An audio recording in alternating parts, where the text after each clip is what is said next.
Баршаларыңызға қайырлы күн. Бүгін осындай ашыған айраннан өте дәмді әрі жұп-жұмсақ болып шығатын панкейкидің жасалу жолын ұсынатын боламын. Менің каналыма тіркелмеген болсаңыз тіркеліп, мені қолдап отырыңыз. Ең алдымен құрғақ ыдысқа бөлме температурасындағы жұмыртқаны қосып, оның үстіне қант қосып, жақсылап тұрып венчикпен біркелкі масса болғанша, яғни қант ерігенше жақсылап тұрып араластырып алатын боламын. Барлық қолданатын заттардың бөлме температурасында болғаны маңызды. Сол кезде панкейктеріміз жұп-жұмсақ әрі үлпілдек болып шығатын болады. Әрі қарай үстіне ашыған айранымызды қосамыз. Шамамен 350 мл болды. Немесе ашымаған айранды да қоссаңыздар болады. Осылай ашыған айранды құйып, жақсылап тұрып, барлығын тағыдай венчикпен араластырамыз. Оның үстіне бір қасық ванильный сахар қосып, барлығын тағыда араластырдым. Ванильный сахардың орнына алмастырып ванилин қоссаңыздар да болады. Және де үстіне қажетті мөлшерде ұн қосып, барлығын бірден емес, бірнеше бөліктерге қосып отырып, жақсылап тұрып венчикпен біркелкі болғанша араластырып аламын. Айтпақшы достар, менің каналыма тіркелмеген болсаңыз тіркеліп, мені қолдап отырыңыз. Каналымнан әртүрлі тәтті дәмді тамақтардан, пирогтардан және де ыстық тамақ түрлерін таба аласыз. Барлық қажетті құрамда описание бөлімінде қалдырамын. Осылай араластырып болғаннан кейін үстіне 2 ас қасық өсімдік майын құйып, тағы да араластырамын. Және де 1 ас қасық разрыхлитель, яғни қобдетқыш қосуды ұмытпаңыздар. Осылай барлығын жақсылап тұрып араластырып аламын. Венчик болмаса, миксерді де қолдансаңыздар болады.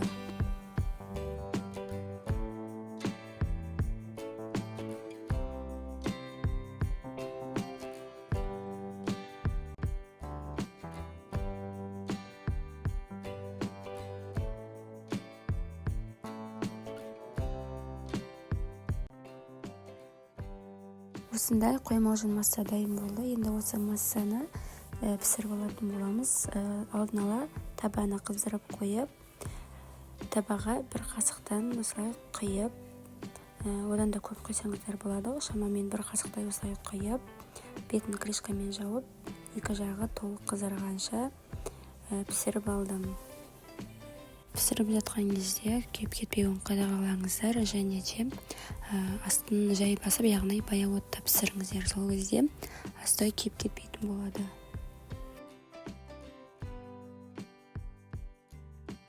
Панкейктерімізді құйып болғаннан кейін келесі бетін шамамен 1-2 минуттан кейін осылай силиконды күрекшенің көмегімен екінші бетін осылай аударасыздар. Сол кезде 2 жағы да біркелкі болып қатты кемей пісетін болады.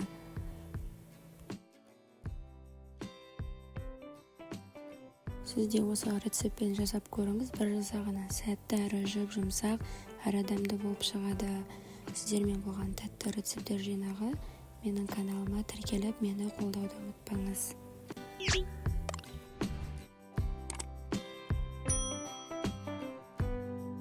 Баршаларыңызға қайырлы күн.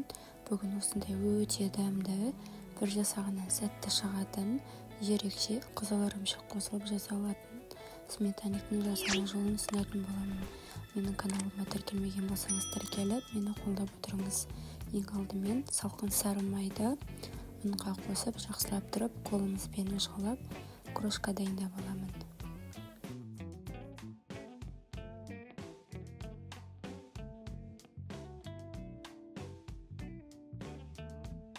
Осылай крошканы дайындап алдым. Әрі қарай үстіне қант қосамын және де 1 ас қасық разрыхлитель, яғни қобдетқыш қосып, барлығын жақсылап тұрып, толық араластырып алатын боламын. Барлық қажетті ингредиенттерді описание бөлімінде қалдырамын.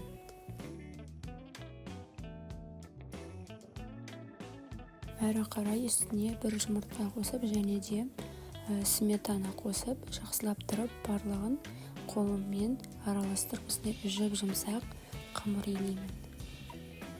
Осылай елесеңіздер, қамыр тез әрі жұмсақ болып иленетін болады.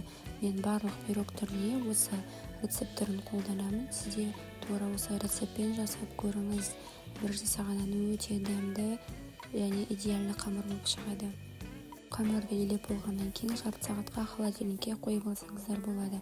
Немесе әрі қарай мен сияқты осылай бірден пайдалана берсеңіздер болады. Осылай оқтаудың көмегімен жұқа етіп жайып алдым. Сол кезде формаға салған кезде асты қатты қалың болып кетпейді. Осылай оқтаудың көмегімен жұқа етіп жайып алыңыздар. Немесе қолмен жасауға да болады. Айтпақшы, бұл тестаны морозильникке бір аптаға немесе бір ай бойы сақтап пайдалансаңыздар болады. Өзінің қалпын жоғалтпай, сол қалпында сақталады. Осылай дөңгелек формаға орналастырып, бөліктерін шығарып, артық жерлерін алып тастадым.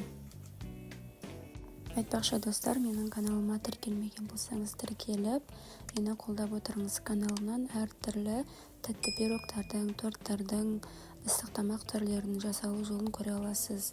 Әрі қарай салмасын дайындайтын боламын. Ол үшін маған кез келген 20% қаймақ қажет болады. Қаймақтың 20% немесе одан жоғары болуы маңызды.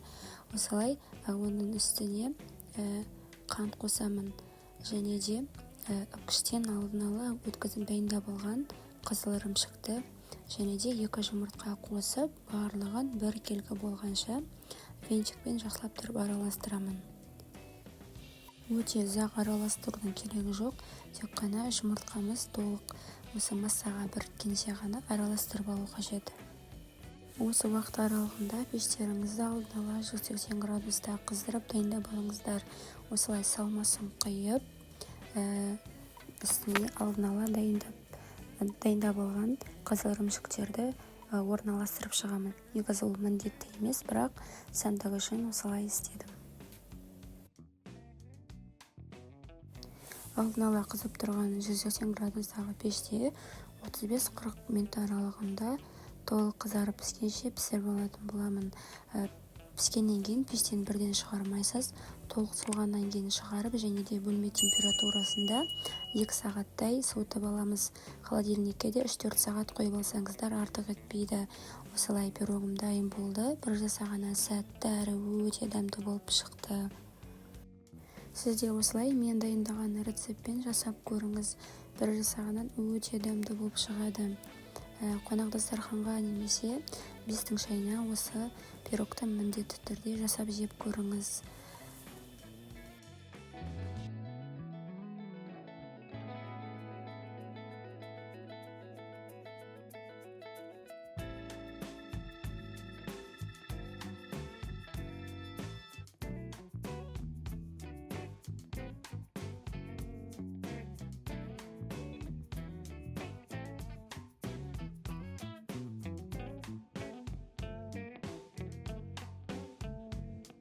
Сіздермен болған тәтті рецепттер жинағы менің каналымнан әртүрлі тәтті рецепттердің жинақтарын таба аласыз. Каналыма тіркеліп, мені қолдап отырыңыз.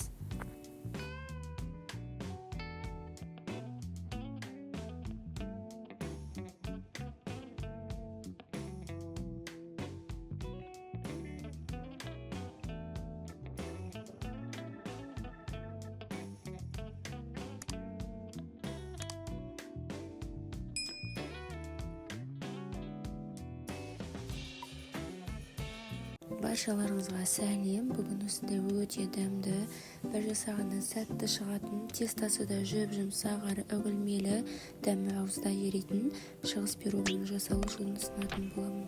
Менің каналыма тіркелмеген болсаңыз тіркеліп, мені қолдап отырыңыз.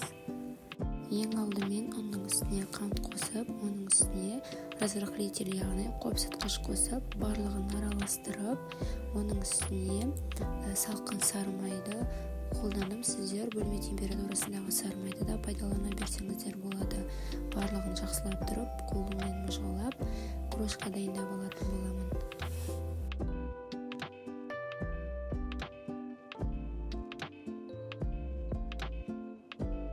Дайын болған крошканың үстіне бір жұмыртқа және де бір ас қасық қаймақ қосып, жақсылап барлығын араластырып, жүп-жұмсақ, қолға жабыспайтын қамыр илеймін.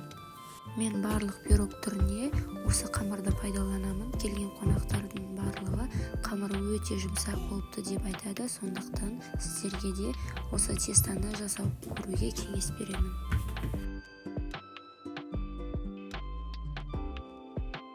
Осылай дайындап алғаннан кейін салафанға салып, жарты сағатқа холодильникке қалдырамыз. Немесе бірден пирогқа пайдалана берсеңіздер болады.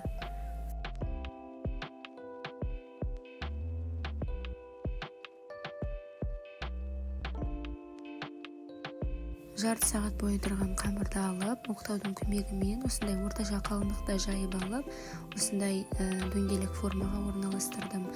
Артық жерлерін алып тастап, осылай бортықтарын шығарып, жақсылап тұрып орналастырып алдым. Тестасы қалың болып кетпеу үшін осылай оқтаудың көмегімен жайып алсаңыздар, біркелкі болып шығады, немесе қолмен де осылай жасап көрсеңіздер болады. Барлық қажетті ингредиенттерді описание бөлімінде қалдырамын. Айтпақшы, менің каналымнан әртүрлі пирогтардың, торттардың және де десерттердің жасалу жолын көре аласыз. Осылай тестасын орналастырып алғаннан кейін, енді салмасын дайындаймын. Салмасына осындай курага, изюм және де греческий орехты қолдандым. Осылай барлығын видеода көрсетілгендей етіп, барлығын біртіндеп толтырып салып шықтым. Сіздер бұдан басқа да әртүрлі сухофрукты немесе жаңғақ түрлерін қолдансаңыздар болады.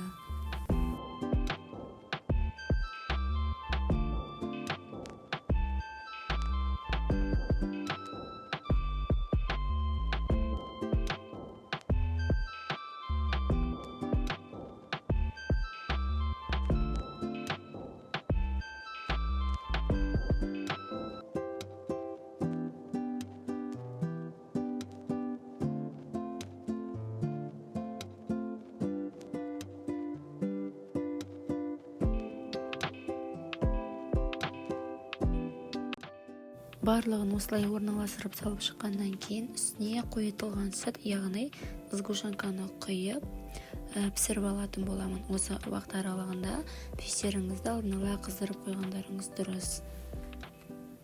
Осылай қойытылған сүтті құйып алғаннан кейін жан-жағына жақсылап тұрып, қасықтың көмегімен осылай жайып шығатын боламын. Қызып тұрған 180 градустағы пеште 30-35 минут аралығында пісіріп аламын. Осындай бір жасағаннан сәтті әрі өте дәмді болып шығады. Сіздер де тура осы рецептпен жасап көріңіздер. Сіздермен болған тәтті рецепттер жинағы. Менің каналымнан әртүрлі тәтті дәмді рецепттерді таба аласыз.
Баршаларыңызға қайырлы күн. Бүгін осындай өте дәмді әрі өте нәзік, бір жасағаннан сәтті шығатын тәрі қосылған сметаниктің жасалу жолымен бөлісетін боламын. Менің каналыма тіркелмеген болсаңыз тіркеліп, мені қолдап отырыңыз. Ең алдымен құрғақ ыдысқа ұнды електен өткізіп дайындап аламын. Оның үстіне салқын сары майды теркадан, яғни үкіштен осылай өткізіп алып, оның үстіне бір қасық қопсытқыш, яғни разрыхлитель және де қант қосып, жақсылап тұрып барлығын бір келкетіп араластырып, крошка дайындаймын. Дайын болған крошканың үстіне бір жұмыртқа және де бір ас қасық қаймақ қосып, барлығын жақсылап тұрып араластырып, жұп-жұмсақ қамыр илей бастаймын. Қаймақтың проценті маңызды емес, кез келген қаймақты қолдана берсеңіздер болады. Барлық қажетті ингредиенттерді описание бөлімінде қалдырамын. Сол жерден көре аласыз.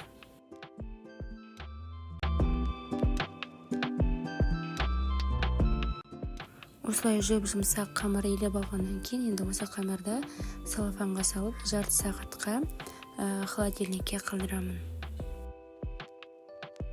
Жарты сағат бойы холодильникте тұрған қамырды алып, теңдей екі бөлікке бөліп, бір бөлігін осылай дөңгелек формаға, яғни менде 24 диаметрлі форма, осы формаға жақсылап тұрып, орналастырып дайындап алдым. Осылай шеттеріндегі бортиктарын шығарып, начинка сағып кетпейтіндей осылай дұрыстап орналастырып алдым.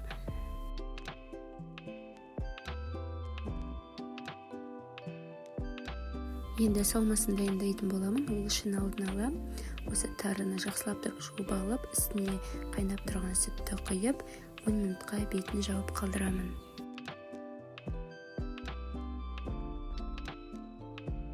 Әрі қарай салмасы үшін 20% қаймақты, оның үстіне қант қосып және де сгущенка қостым. Сгущенка міндетті түрде сапалы болу керек. Бұны қоспасаңыздар да болады, бірақ қосқан кезде пирогқа өте ерекше дәмді, тәтті дәм беріп тұрады. Және де алдын ала дайындап алған бұқтырылған тарыны қосып, оның үстіне жұмыртқа қосып, барлығын бір келкі етіп араластыратын боламын. Айтпақшы, менің каналыма тіркелмеген болсаңыз тіркеліп, мені қолдап, видеоны соңына дейін қараңыз. Сіздің қолдауыңыз мен үшін өте маңызды. Осылай дайындап алған начинканы дайын болған форманың үстіне қойып, қызып тұрған алдын ала 180 градустағы пеште 30-35 минут шамасында пісіріп аламын. Пирог піскеннен кейін бірден пештен шығармаңыздар, толық суытып алғаннан кейін шығарыңыздар. Қараңыздар, пирог осындай қызарып, өте дәмді болып пісіп шықты. Осылай оформление жасадым. Балғын клубникаларды үстіне қойып шықтым. Пештен шығарғаннан кейін бөлме температурасында да 1 сағатқа суытып, және де холодильникке жарты сағат көлемінде ұстау қажет. Осындай өте дәмді, бір жасағаннан сәтті шықты. Сізде тура осы рецептпен жасап көріңіз.